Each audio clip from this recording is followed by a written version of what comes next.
So hot flashes, irritability, trouble sleeping, we have normalized these as menopause symptoms. But if we do your restore function idea, maybe we're not supposed to have those symptoms. Maybe if we just restore normal function. You've got me thinking about something that I hadn't even really wrapped my head around, which is when we go into those perimenopausal years, when you say restore function, you're saying bring back age-appropriate hormones. So a 48-year-old has a different hormonal profile than a 38-year-old. Absolutely. And so every woman coming into those perimenopausal years, we tend to be like, oh, you're low in these hormones, you need a patch. But what I hear you saying is, well, let's restore normal function first and see what's there. And if you restore normal function first, like what your body can normally make estrogen, your body can normally make progesterone, even at 48, it can do that. Yeah. And then let's see if those symptoms go away, as opposed to just assuming menopause is the problem and let's put a patch on it. What you're saying is let's restore normal function, age-appropriate function, and then let's look what's there. Which, one more thought, because now my mind is completely blown, because I'm thinking, so hot flashes, irritability, trouble sleeping, we have normalized these as menopause symptoms. But if we do your restore function idea, maybe we're not supposed to have those symptoms. Maybe if we just restore normal function, we're not talking about restoring normal ovary function. We're saying backfill in with what needs to be backfilled in, and then let's see if those symptoms are there. Am I thinking this through right? You're thinking it through perfectly, because I think that's it, is what we've done today is we've medicalized something that's never been medicalized. We didn't even have a word for menopause until 1821. Oh, wow. Right? Meno from Greek, pause, stop, like that hot concept here. And that even as far back as, a couple hundred years BC, we would talk about just this natural pause for women. And it was not medicalized. It should be. Exactly. And we should be pausing. Exactly. Here's what's weird to me, Mindy, what I was learning because I've never really gone down the rabbit hole of the historical global, story of menopause.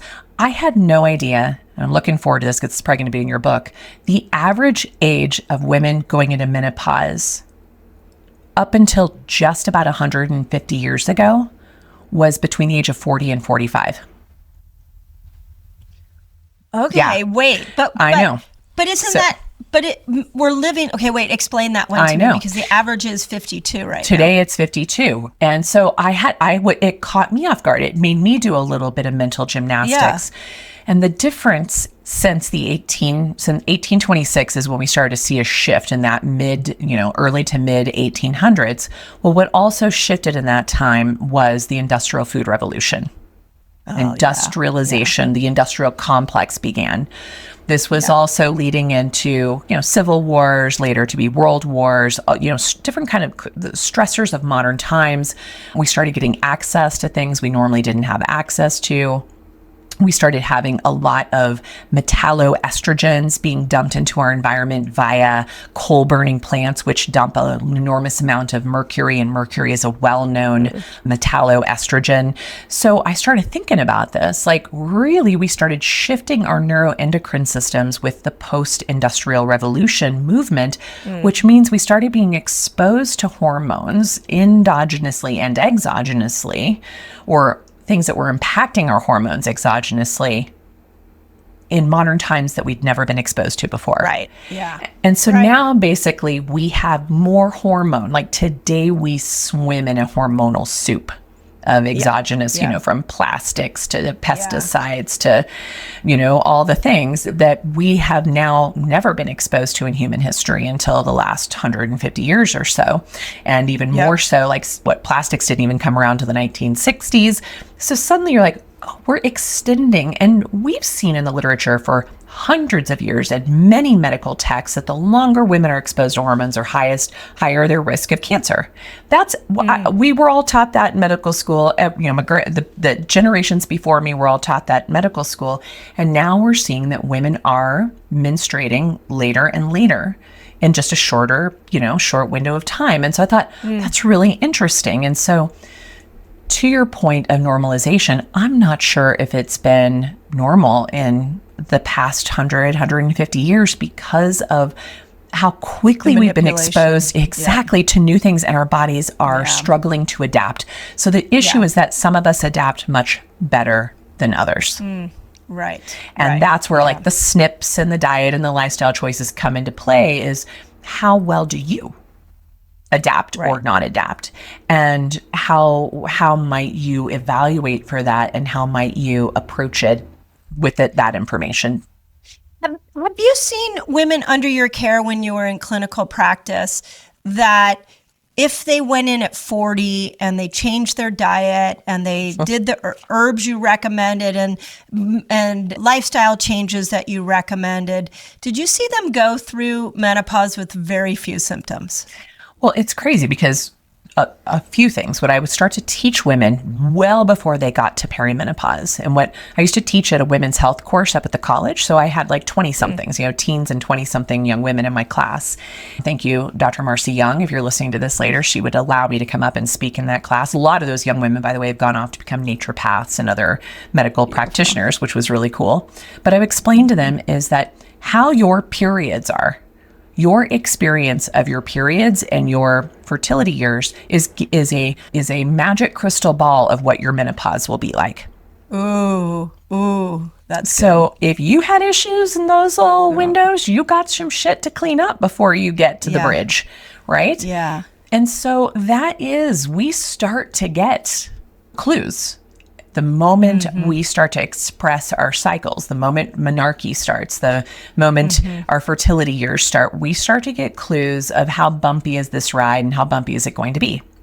And so the women who tell me, never had PMS, got pregnant without even thinking about it, no problem with labor and delivery, lactation, no, all the things, didn't have like a flare of Hashimoto's after my babies were born, everything was good. They're like, I never had to work with them through the menopause window. Like it was like a nothing burger, right? Yeah. But if I was lucky enough to see someone who had a history of some bumpy roads, like boy howdy, that's what was good for me. I knew, because while I was still in private practice, I was still menstruating. Right. So I knew, like, by the time I was in my mid-20s, from the things I'd learned, I no longer had PCOS or endometriosis. I had corrected that and cycled like a mofo 28 days, just like clockwork, right? Until the last 2 or 3 years where it was a little bumpy. But that bumpy, I knew what was contributing to it. But it was so smooth compared to all my other friends who didn't pay attention to, it was really bumpy for me through my menopause, my menarche years, my menstruating years, my fertility years. Okay, check this out. I have a free fasting guide for you all. It's free. And it's going to teach you all the basics of fasting. It's going to teach you how to kill hunger when you fast, which is really cool. And it's going to show you how to break your fast, among many other things. All you got to do is click on the link below and enjoy.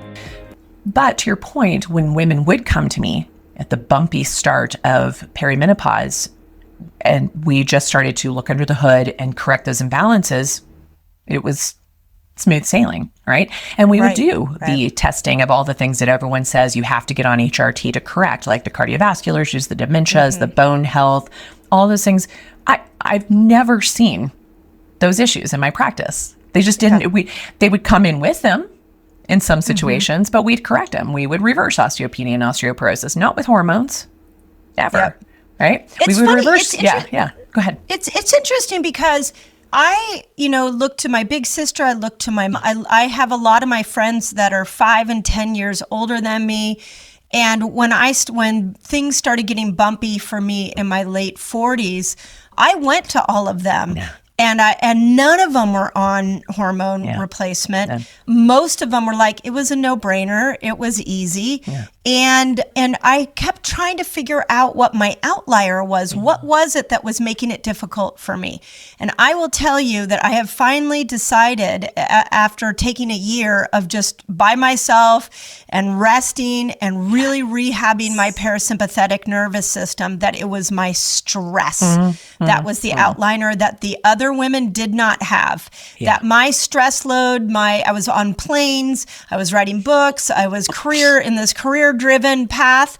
And this year, taking 6 months to be by myself, be at the beach, write this book, slow my life down, rehab my parasympathetic, I feel like my hormones all of a sudden balanced. And it has left me wondering if stress is the outlier. Is that the thing that sends all the symptoms into this accelerated place? Well, I mean, for my own issues, what I was noticing in those last bump years was precisely that.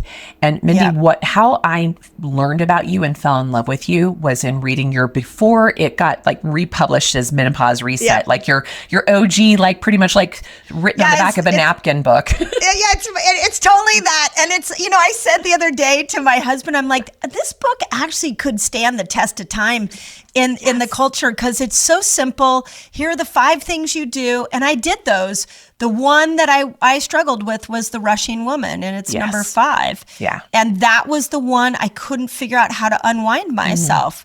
So, but you're absolutely right. Well, and it's funny because I have had a lot of people come to me and say, will you read my book and endorse my book? And I'll get into a few chapters and like, this is really good. And then I get to the chapter like, and then you just write a script pad and replace it all. And I'm like, close the book, put it into a burn pile and move on, because it bums me out because I was waiting for you, right? I guess is what I have to say. So when your book came out and I started like shouting this from the rooftops before I ever even met you, and then to meet you and then to get to know you further, I would say that I have had this mantra my entire practice. So or I can still remember early on in practice, like, well, you don't understand because you're way out. I was in my, 30s when I started practicing. And so I would have that, except for when they started improving. And then they're like, this kid knows something, right? But those were, I talked about the 3 S's all the time: sugar, stress, and sex. And specifically, and to when I read your book, I was like, this is freaky. Sugar being insulin.